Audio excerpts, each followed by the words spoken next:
episode 276 of Late Night Linux, recorded on the 7th of April 2024.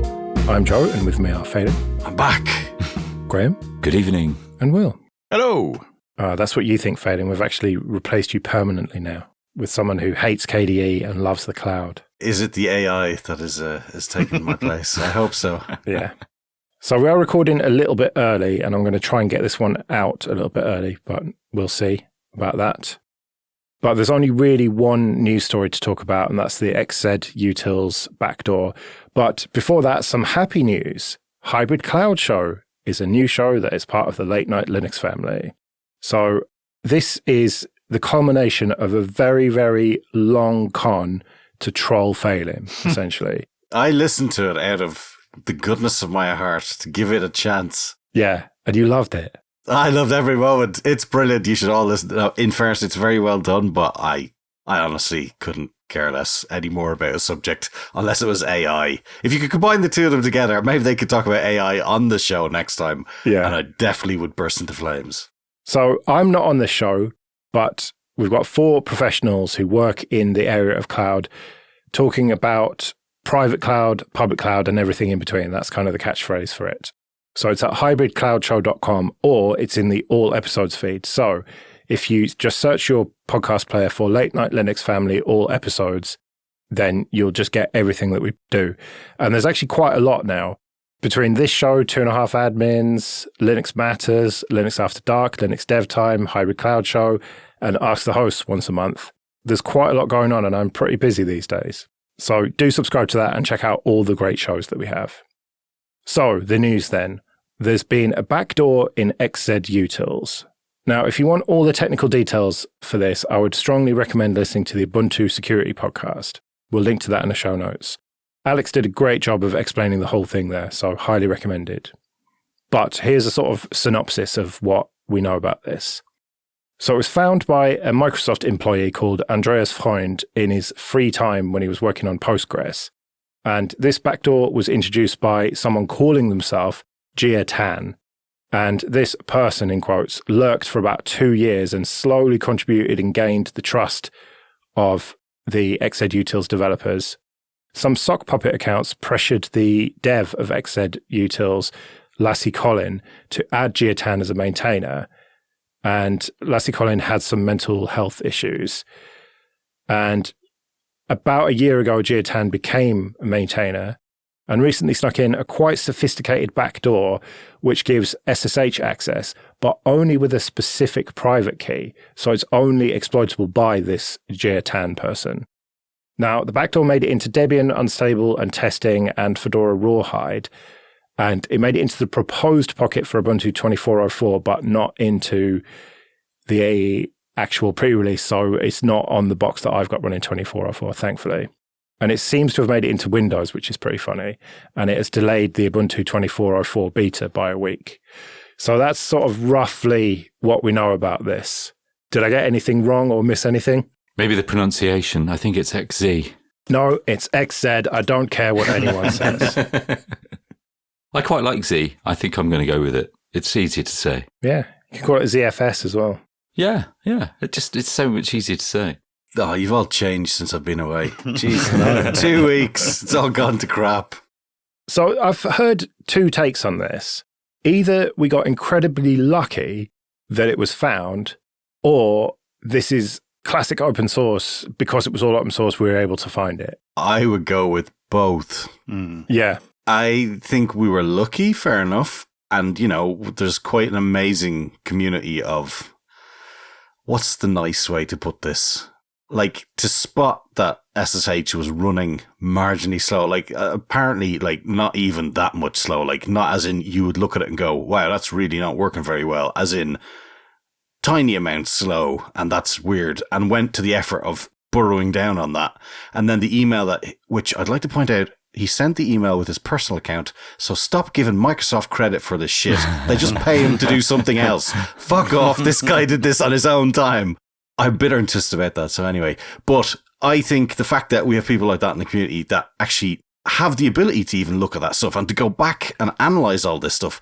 Like, if this happened in a proprietary company, which it absolutely does, 100%, because I was listening to the open source podcast, and they were talking about the fact that, well, they said a very large 1990s mobile manufacturer. So I say it's either Nokia or Motorola. I don't know which one. Maybe it isn't, but they apparently employed someone who turned out to just disappear one day because they were essentially a state actor working on behalf of an agency to get something into that system. And fair enough.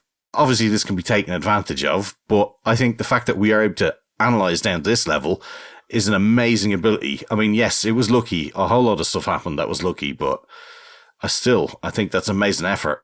Well, I agree with you. I think we did get lucky. I do think, however, that this was not the only opportunity to spot this problem, right? It happened sooner than perhaps it would have done. But reading around the issue, looking at some other comments on GitHub, there seem to be a few people who are kind of thinking, oh, this looks a little bit dodgy, maybe I should look into it, and then never did. So I like to believe that even if this wasn't spotted when it was spotted, that it would have been spotted, let's say, before like the next big Ubuntu release, for example. But there's no guarantee. Yeah, I agree with both of you as well. I think I'm definitely erring on the fact that it's great that open source has been able to respond this way. I mean, you're just reading up again about this today. There's so many people now who have looked into this from a different perspective, so many people who have taken the work that others have done and tried to take it a little bit further in what's going on and the reasons behind it and how it's been engineered. And I just can't see that happening in anything else other than open source. And I think that's fantastic. The fact that, it happened at all is perhaps part of the system that we use. But I think overall it's very good because we just never know. The whole thing would be buried or we'd just be left to live with it. Yeah, and because it's all open source, it's all there in Git. You can go back and see exactly how this unfolded. Yeah, exactly. And I'm so much for everything being done in the open. Maybe naively so, but I'd much rather know what vulnerabilities I'm, exposed to than just have my head forced into the sand for me. One of the most interesting aspects of this whole story is how targeted it looks to have been, specifically against the people, or rather the person responsible for maintaining XZ. They must have had some inclination that this guy was struggling in his personal life and used that as a sort of crack in the armor and gone in there and forced it open and pushed themselves in. And so that implies to me that they have been watching a number of critical open source projects and looked for these chinks in the armor wherever they could find them, and then really attacked them, and not only just in a seemingly helpful way, but also having these sock puppet accounts hammering the message home for them. I guess that's kind of standard practice, that you would find a chink in the armor and then force your way through there with all of these personalities backing your side. But it seems like a very sophisticated and quite violent way of inserting your code into another project. And that really struck me as a serious point, that across all of these open source projects, where's the next chink in the armor, and what can we do as the community to try and help support those people? I don't really have a good idea for that. I think you're absolutely right. I know we'd probably come to this, the fact that it just comes down to a single person. We've talked about this before with really important projects that are vital to the infrastructure of everything that we use being run by one person who's doing it voluntarily. And we've just talked about, is this a problem of open source? Maybe the problem we have with open source here is the licensing, and that there's so many people, so many large corporations, so many individuals reliant on these pieces of software that are run by one person for charity, when so many corporations are able to make billions off the back of it, and it just doesn't seem right. Yeah, XKCD 2347. I did see something interesting about that, though, where they said, imagine you do run a small project. You probably did the development work 10 years ago, and it's just kind of been ticking over gradually every now and again with a bit of a minor release. There's nothing exciting to do in that project. It's kind of hard to fund something which is essentially just sitting there churning over. And the other thing was, if you do have that project and then along comes, say, Linux Foundation says, hey, we've got 5 managers that are now going to be in charge of your project for you, and you're going to do what they say, okay, that's cool. And no, fuck off, it's my project. That's not how I want to do it. You're doing it for a reason, and you probably enjoy doing it, or did. So I don't know whether it's as straightforward as just shipping in a load of money, because, I mean, I don't know how you pay for something that doesn't need to change. Well, speaking of money, we'll link to a post by Thomas de Pierre, I Am Not a Supplier. And this is actually from December 2022, where he talks about the supply chain in open source. People often talk about this open source supply chain, and he says, no, that's bollocks. I'm not a supplier because you don't pay me. I'm a volunteer. You are just using my shit, and you can't blame me when things go wrong with it. No, you can't. And that's where I think there's a piece of the puzzle missing in those of us, the companies that are responsible, that use this kind of part as part of their infrastructure. And I don't know how we address this problem. And going back to what Will said before, we've got to scrutinize other projects, and we've got to perhaps come up with a way of looking for this kind of behavior or looking for weakness. Test projects in the same way that we test software, which is kind of ironic as this was part of the testing infrastructure of XZ. Get rid of binary shite in projects. That's what we should do. Are you going to talk about reproducible builds? And I'm going to talk about reproducible builds, yes. If we had reproducible builds and we didn't have a whole lot of shonky binary nonsense, then it would be very hard to sneak something in, or more hard, let's put it that way. Yes, I understand that they needed to have package files that, one that works, one that doesn't. But when you look at the shite he was doing to extract the tiny bit of info to get the key to work with all the different multiple heads, I mean, I don't know how you look at that and go, yeah, it's totally normal way of doing things. Yeah, carry on. It just seems now obvious that it was weird, but I think a technology problem is going to be hard to get to solve this, though. I think that the role of the distro is very significant here.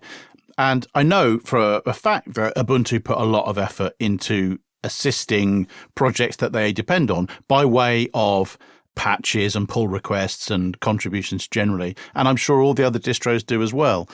But there perhaps is a more formal structure that could be put in place that says if you are a distro and you are reliant on this in the way that they literally all of them are, well, maybe not all of them, most of them are, then you have some obligation to have the amount of work that you do measured and reported on to try and encourage people to do more of it. An interesting point that Alex made on the Ubuntu security podcast was that whoever this attacker is has got a really detailed knowledge of the entire open source ecosystem. And it's probably not one person, is it? I mean, it can't be. It must be a nation state. I don't know. If we're going to go into this, I'd just go for criminal organizations who want to blackmail people and their systems, or maybe just a small group of hackers who want to find an exploit and sell it on. Really? The sophistication of it makes me think that there's a fairly significant and advanced power behind all of this, certainly a state, and I can think of maybe 2 or 3 that would undertake such a thing. Yeah, and Wired did a bit of sleuthing about this and tried to find out who was responsible, but I think it's all speculation, really. I don't think we'll ever know who actually was responsible. Yeah, and I think I was basing my not being a state on, the UK's ability to put technical solutions in place.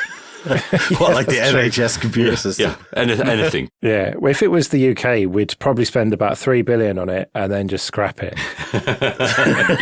Well, sorry, 300 billion. So pretty much actually what happened with it, though, because I mean they didn't manage to get the vulnerability in place, so it does sound really like a government project. Yeah, exactly. 2 years of effort, all that fucking work, fucking blown up one weekend when he fucked up a whole load of fucking things in the packaging. Oh. No, but I don't want to get into too much into the conjecture, but I do think, if you look at old-fashioned cracking groups and the way they reverse engineered all kinds of complicated hardware, people can get very, very organized when there's the potential of millions or billions. The most interesting aspect to me is that this is not a general backdoor. This is not just leave a backdoor open for anyone to get in. This requires a private SSH key. And so they must have been going after some specific target, surely. Or did they just want to have access to everything, maybe? I think so. It's also good that it required this level of engineering to kind of create a backdoor in SSH. It kind of leaves me thinking that SSH generally is such a great solution. Yeah, you have to go around the back almost to get into it. Exactly. It is funny that there's the systemd dependency, though, and the non-systemd folks are gloating about that. Learner! Abort! Yeah. Also, my CentOS 6.2 is safe. Well played, Graham. Well played. It's interesting to see that Linux is such an important part of the world these days that what I assume is a very significant amount of investment has gone into a project like trying to break XZ in this way. I think it just reflects that, as we all know, Linux is such a critical piece of every infrastructure now that it is worth focusing a huge amount of energy on in this way. It was only, let's say, 15 years ago that viruses didn't exist for Linux, primarily because it wasn't worth the effort. But now it very much is worth the effort. And this is probably one of many irons they had in this fire. Like, their first one has been discovered. There will be others that have been going on at the same time. And now we wait and see what they were. Yeah, that was what I was going to ask you all. How many more of these accounts do you think they've got that are worming their way into critical open source projects? And what do you do about that? You can't start casting aspersions on people who've shown up to contribute to your project. Why not? But I think that related to what Will was saying earlier on, I think the real worry isn't now that we look at contributors, it's that there are people looking at weaknesses in projects, all kinds of weaknesses. This is just one that they've identified, and we don't know what other weaknesses they may identify. It could be hosting or keys or the way a project is maintained. And I think that's the really difficult one, to try and guess now what other weaknesses may exist in the way that projects are run. But you would hope that security researchers are just working really hard on this, trying to find the stuff that you mentioned, potential other people like this, because Geotan did do some dodgy stuff quite a while ago, but it wasn't quite as dodgy. But like, in retrospect, you can see that there was this pattern forming. And so if there are other accounts, and there almost certainly are, there'll be people looking for them now, surely. And that has to be a good thing, that people are making that effort. Because, I mean, imagine you find the next one earlier than this even. You know, Andreas Freund is a proper hero. Yeah. But just brainstorming this, what happens? I mean, the kind of developers that are working on these important projects are kind of working alone. They're working at home, maybe. What's to stop them being kidnapped? What's to stop them being murdered and their keys stolen and somebody impersonating them for those projects? I don't know. We've got to think kind of outside the box in how these attacks now, where they could come from and what shape they take. Keep it light, Graham. Keep it light. You're right, though. That is a potential risk here. There was a story that I heard a long time ago about somebody going to a country, and I don't remember which one. And as they went through security at the airport, their laptop was taken away for an examination, and it came back with a different hard drive in it. And, that somebody had installed some nefarious software on there. And in order to counter that, what you had to do was this very complex boot chain thing with Linux and encryption and so on and so on and so on. And now I think that was probably quite a good idea. Previously, I thought, what is there to worry about? But if I was a distro maintainer, these people could well be targeted by people sending them crafted emails or trying to steal their laptops from their houses and things like that. Like it would be very, very easy to insert something in the chain of the open source community, because as Graham said, people are working from home. They're, quite laid back and groovy. It would be quite easy to attack them in this way. So I'm kind of worried at the moment. As far as I'd be concerned, the best thing that we can do about this is make things more open and more transparent. If there's any code anywhere that is a binary blob, things like firmware, those are the things we need to worry about, because those are things that can be adjusted and we just don't know. All we know is they changed. And there's a lot of that stuff that's knocked about in drivers for graphics cards, for network cards, all sorts of manner of things. If we can eliminate as much of that as possible, then we are able to then use Linus's law of the many eyeballs making bugs shallow.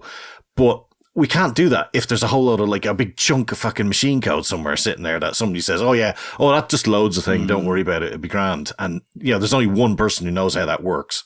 We need to eliminate the single point of failures, not to take away projects from people, but if you have open code, it makes it harder to hide stuff. You can't hide things in plain sight unless you're doing hokey shit like your man was doing with his binary files that he was chopping head and tail in all over the place. Yeah, because this wasn't easily readable code, was it? It was very much snuck into a place where people wouldn't be looking. Yeah, and it was part of the test infrastructure, and it only happened if it was given the right amount of data. Otherwise, it just ignored it and carried on. You wouldn't even know it was, it wouldn't trigger for you. So, and it was in a test, I think. Was it the test had to fail? It was like, it was meant to be a broken XZ compressed file. So it was meant to not work as part of the test suite and things like that, where it's all hidden. You should be able to present your project and say, yeah, this now works. You'll need to insert these tests of a broken XV file, a working XV file, one that's over this size. And then they should be able to put it into their own test suite. So, you don't have to provide the shonky files that you've, crafted to work with it.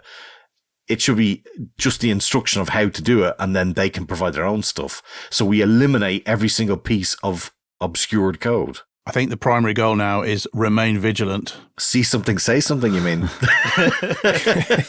I looked into this a little as well, and tests have taken over software development. And it seems to me that I'm not a developer, but there's less scrutiny in tests.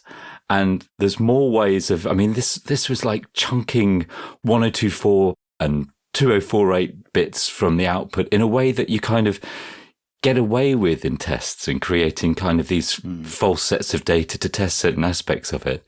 And I don't know, maybe this is a question for Will, but is testing become a wild frontier where all we're doing is kind of building bespoke bits of data that we can throw at something to test very specific things that is leaving us vulnerable to this? Is it a problem with testing itself?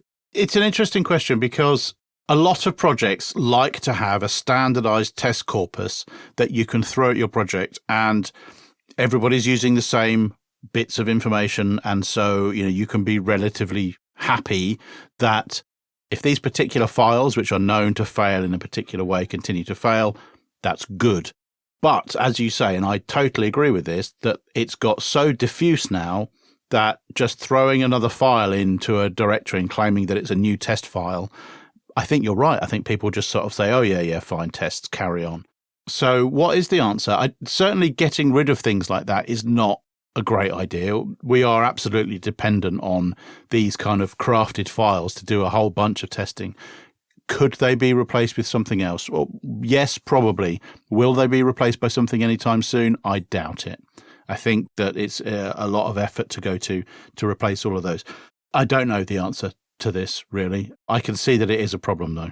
That pretty much sums up this whole situation, doesn't it? We know there's a problem, but we don't know how to solve it. Well, we don't. Hopefully people smarter than us do. Well, fingers crossed.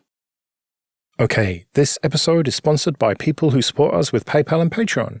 Go to latenightlinux.com/support for details of how you can support us too. For $10 a month on Patreon, you can get access to an RSS feed that contains all the Late Night Linux family shows without adverts like this. There's also an option to get just this show ad-free for $5 a month. Some episodes are even released a day or so early for Patreon supporters. So if you like what we do and can afford it, it'd be great if you could support us at latenightlinux.com/support. On to a bit of admin then. First of all, thank you everyone who supports us with PayPal and Patreon. We really do appreciate that. And if you want to get in contact, you can email show@latenightlinux.com. Well, now we're joined by a special guest, Gary. Hello, Gary. Hi, Jay. How you doing? Yeah, good. Weren't you on the last couple of episodes? I was. Couldn't get enough of it, so I've decided to come back for more. Yes, this time specifically to talk about OggCamp. So, where and when is OggCamp happening, first of all? So OggCamp is happening again this year in 2024. We've been away for 5 years. So it's happening at the Manchester Conference Centre in the Pendulum Hotel in Manchester. So those of you who were there in 2019 may remember it. It's exactly the same place.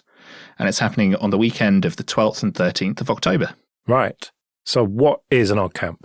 OggCamp is an unconference, and it's effectively the UK's biggest free culture, free open source software, hardware hacking, digital rights meetup. So we have a scheduled track of talks that is to be announced, and then everything else is completely decided on the day. So turn up with the talk in mind, stick it on a whiteboard, and people will vote for it. Yeah, there's been various technological solutions over the years, but they tend to fall over, and we've ended up with post-it notes most years. Sometimes the old systems work better. Yeah. So this has been announced and it's definitely happening, but there's still quite a few details to work out, like discount rates for the hotel and when the call for papers is going to be. Yeah, absolutely. So we will be releasing a call for papers hopefully sometime in the next 6 to 8 weeks. We've just got some logistics to work out there in terms of systems that we use, etc.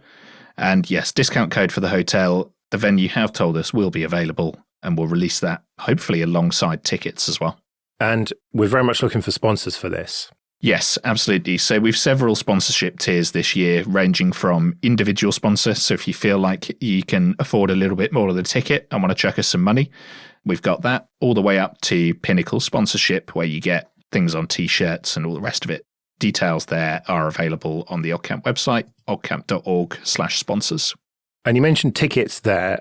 When tickets are available, it's going to be a pay what you can situation. Yes, absolutely. So we try and keep OggCamp as accessible as we can. That's always been the case. So we're going for pay what you can. Suggested amount is £40, but if you can afford more, that's absolutely great. If you can't afford that much, then feel free to chuck us a few quid wherever you can. And there's usually social events, often on the Friday, Saturday and Sunday nights. Yeah, absolutely. So we haven't arranged anything yet. We're definitely planning on there being something in the hotel on the Saturday evening, as there always traditionally has been. And we'll keep an eye out and see what there is going to be on Friday and Sunday as well. So as you said, there's quite a lot still to be announced about this. So people are probably going to want to follow on socials then. Yeah, absolutely. We just wanted to get the word out early, let people know it's happening so that they can arrange it around family and everything else. So follow us on social media for updates. Main place, as usual, is going to be Mastodon. So that's oggcamp@mastodon.social. Or if you can't find that, all the details will be on the website, oggcamp.org. And you're even sticking around on Twitter. Yeah, we stay there for now, just for the stragglers who haven't moved over to the Fediverse quite yet. Well, thanks for coming and telling us all about it, and look forward to updates soon. Yeah, thanks for having us, Jay. Well, how very exciting. OggCamp happening again. And how about this for exciting? No guarantees yet, but I would like in June to do a meetup in a pub somewhere in London. So I'm thinking, and this is not official at all yet, 15th of June, which is the day before England's first match in the Euros and the day before Father's Day, funnily enough, the Saturday. But I need to find somewhere that will do this suitable venue, but I'm just kind of gauging interest at this point. Is anyone interested in a very informal pub meetup in June? Yes. Yes. Yeah, well, we'll see where it's going to be, and if it is going to be on that day. It is subject to change at this point, but let's say roughly around that time, hopefully. And do I use my receipt of the plane ticket? Do I give that to you, Joe? How does that work? Yeah. You send it to me and I'll forward it to DevNull. Let's sponsor Phelan to come over. Come on. Maybe I can banjax a client's server in London. Oh no, I'm going to have to go to London to fix that. How convenient. Yeah. Come on, you've got XZ exploits to fix. Oh, that's true. Yeah. And that unreliable ZFS, that's gone bandy again too. Yeah, exactly. Right, well, on that hopeful bombshell, we better get out of here. We'll be back next week when there'll be Voice of the Masses and some discoveries probably. But until then, I've been Joe. I've been Phelan. I've been Graham. And I've been Will. See you later.